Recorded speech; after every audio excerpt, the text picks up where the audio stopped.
Le sujet sur le système monde, la nouvelle donne, est le thème du commentaire de document de géographie qui a été proposé à la première session du bac 2012. Le thème est ici repris et proposé sous la forme d'une dissertation. Deux difficultés majeures se posent cependant dans le traitement de ce sujet. Au préalable, il s'agit d'abord de comprendre la notion de système monde. Ensuite, il faut comprendre l'organisation du système monde.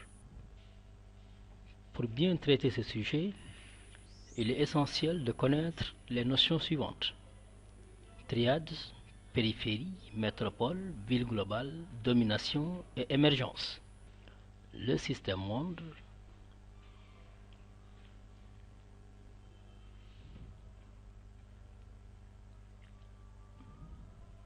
est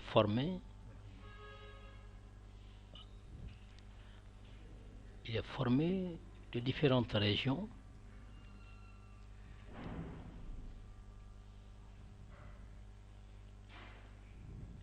l'Amérique, l'Afrique, l'Europe, l'Asie et l'Océanie. Ces régions sont étroitement liées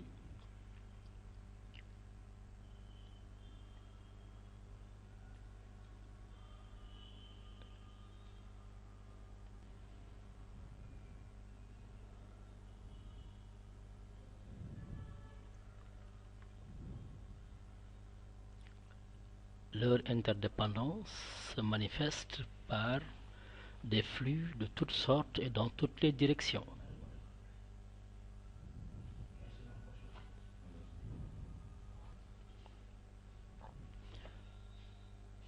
L'organisation du système monde.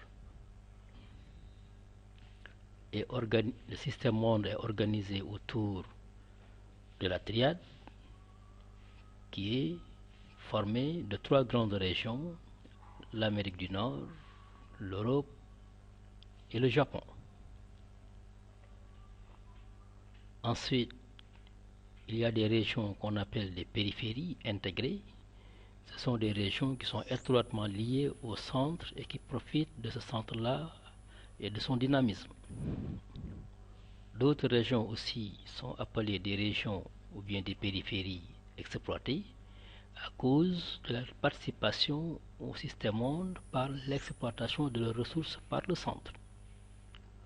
Enfin, il y a d'autres régions qu'on appelle des périphéries marginalisées, simplement parce qu'elles désignent les régions qui sont mises à l'écart des grands circuits de production, d'échange et d'investissement.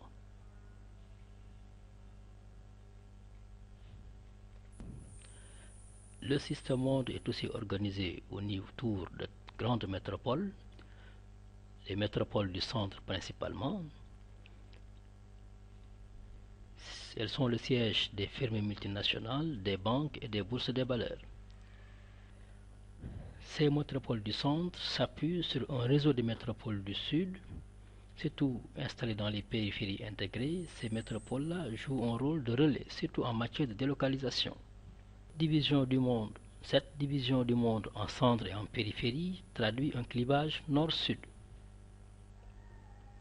Cette division laisse toujours apparaître un centre dominant, la triade, qui concentre la plupart des flux d'échanges économiques, commerciaux et financiers du monde.